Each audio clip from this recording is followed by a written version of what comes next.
Hey there, how are you doing? I hope you had a good time over the holidays. My name is Angel, and I like all things that are mysterious. Let's get back into some crime stories. Today's story is called Inhuman Monster from the book Murder and Mayhem in Rockford, Illinois by Kathi Kresol. So, I also want to give a disclaimer of this video due to the graphic nature involving young children. If content like this bothers you, please do not watch this video.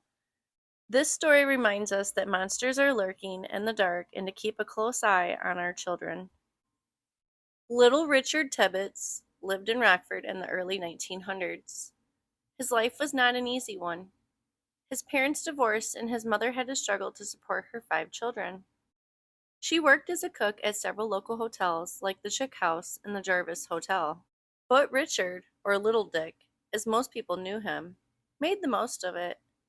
He was tiny for 7 years, but because of his family circumstances, he was well known throughout the city. Dick started working as a newsboy when he was just 4 years old. The newspaper was so proud of the little boy that it told a story about him. It mentioned that he would use some of his hard-earned money to buy new clothes for himself. Dick would then wear them so proudly. He looked like a little king as he showed them off. Dick was very popular with reporters and customers alike. He was known for being a hard worker. Dick would show up for work very early in the morning to get his newspapers and enthusiastically set out on his route. He always came back in the late afternoon for the second run. When he started to sell the papers, he was so small that the bag would drag along the ground while he walked around yelling out headlines. People were impressed with the little boy's enthusiasm and his attitude. The men who knew him thought he would make a name for himself. In their opinion, Dick was going to be another Armour or Rockefeller. And this is just a coincidence, I know it is, but I never looked into the story until just recently. And I know I've said it a few times, but my mom passed away June 22nd of last year. And I just find a coincidence in this story on the date. Okay? I mean, it's not 2023, but it's still June 22nd. So it's just a horrible day in general. That's what that tells me. On June 22nd, 1903, Dick was at the office bright and early to pick up the newspapers and start his day. The men in the newspaper office noticed when he did not come back for the second round of the papers that afternoon. They were used to him returning early and visiting with them. Everyone enjoyed talking to the bright little boy. When he did not return home that evening, his mother sent the other children to look for him. They searched all the places where Dick was known to go. Everyone knew something was wrong when he did not attend the office the following day. It was so unlike the little boy to miss work. His family was frantically looking for him. Their greatest fear was that he might have fallen in the river. He was so small, they all knew that if he did fall into the water, he would be too weak to climb back out again. The police became involved when he still had not returned by the first morning. Everyone was trying to find out where Dick was last seen. Some men who worked the railroad yards knew Dick and reported that they had seen him down by the tracks with a strange man. They noticed this man around for a few days before the disappearance. He was with another young boy who had both gone under the train viaduct. The men then heard the boys calling for help. The boy broke free from the man and ran to the men to tell them what the strange man had requested. The railroad men chased the stranger until they lost him. This incident took place the day before Dick went missing. 1903. The city had a large racing park called Rockford Driving Park. Not very creative, were they? Initially, it was used for horse races. Then, as transportation advanced, it was also used for motorcycle and car races. The park was on the west side of the river, close to the present-day Welsh School. On June 30th, men worked on the Milwaukee Railroad by the driving park entrance near Adolphson Road and Huffman Boulevard.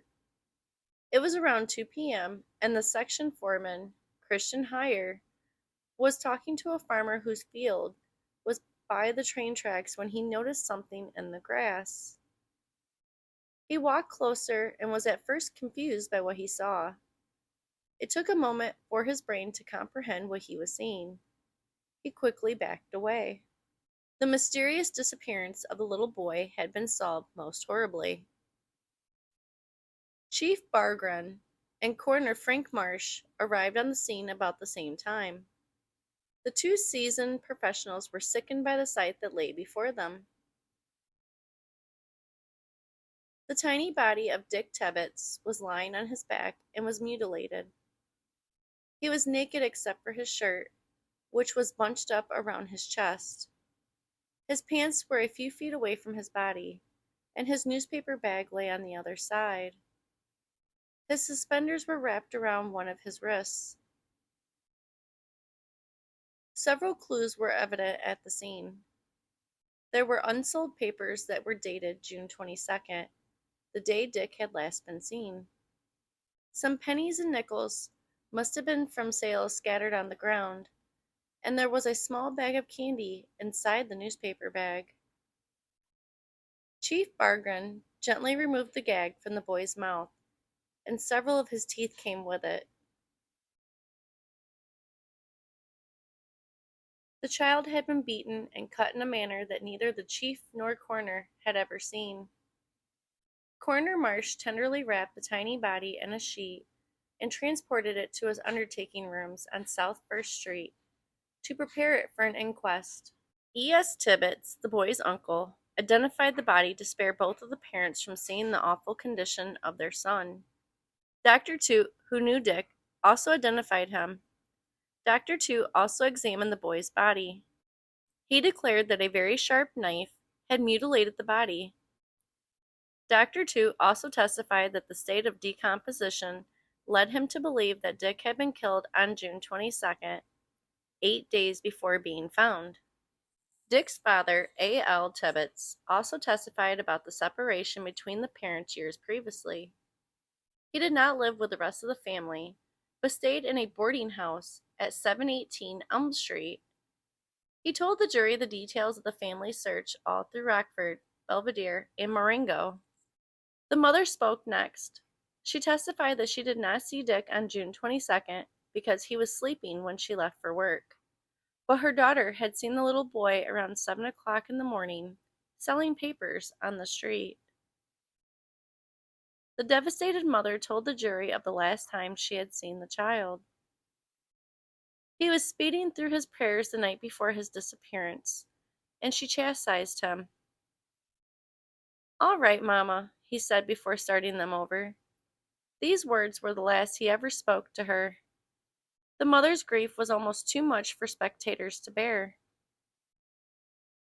Because of the state of the body, it couldn't be kept any longer, and his remains were buried the same evening. His family and a few friends could attend the Greenwood Cemetery funeral.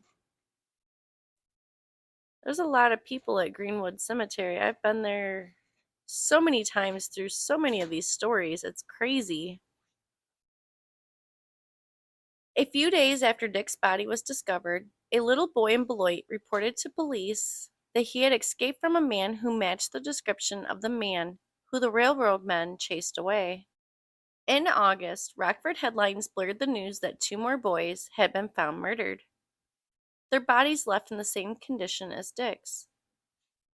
The latest one was in Detroit, Michigan. The little boy was identified as Alphonse Welms, who left his home to play with a cousin. The 4-year-old's body was found and mutilated. Detroit police moved quickly and arrested Charles Price, though his real name was Emil Waltz. The Detroit police sent a picture of Waltz to Chief Bargren, who showed it to the man who had claimed to see Dick with a strange man. Emil Waltz was 40 years old. He was 6 feet tall and 190 pounds and had a medium build, sandy hair, and blue eyes.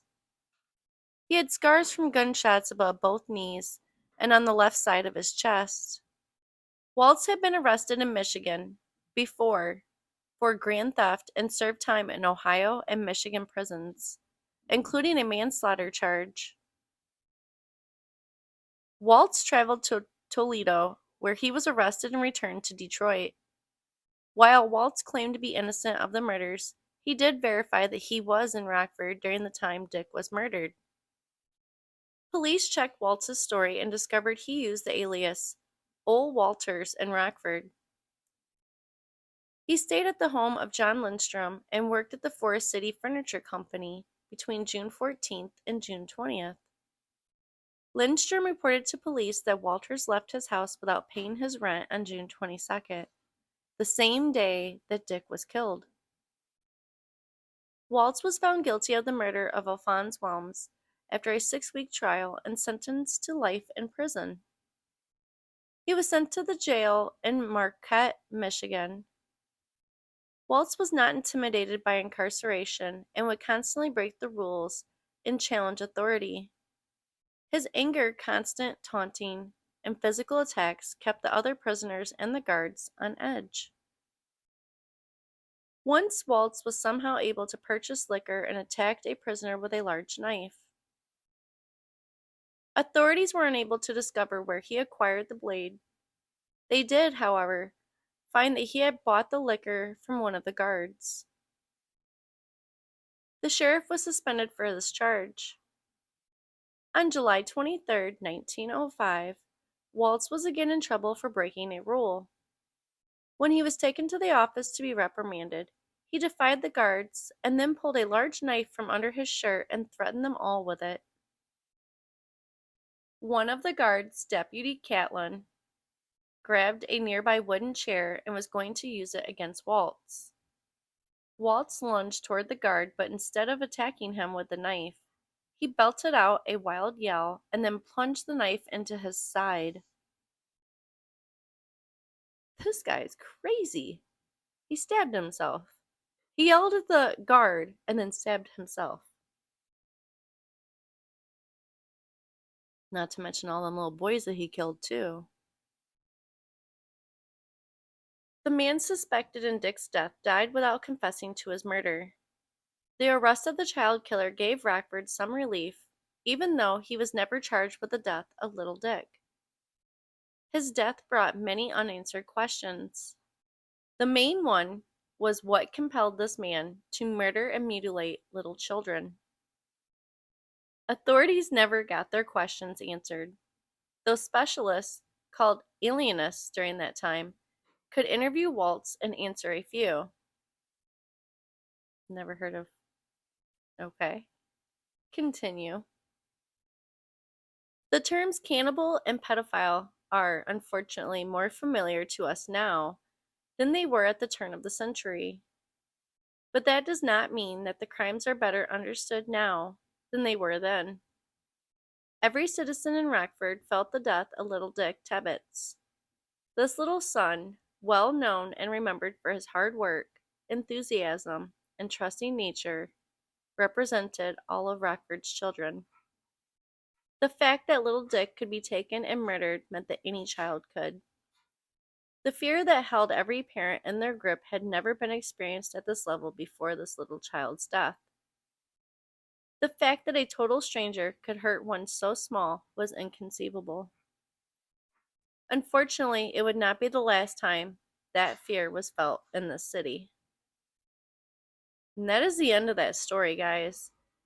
Now, I know that Dick was 7 when he died, and it was by a different guy.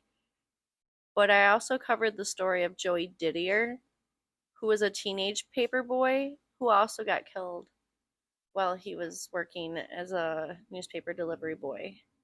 It's kind of ironic, almost.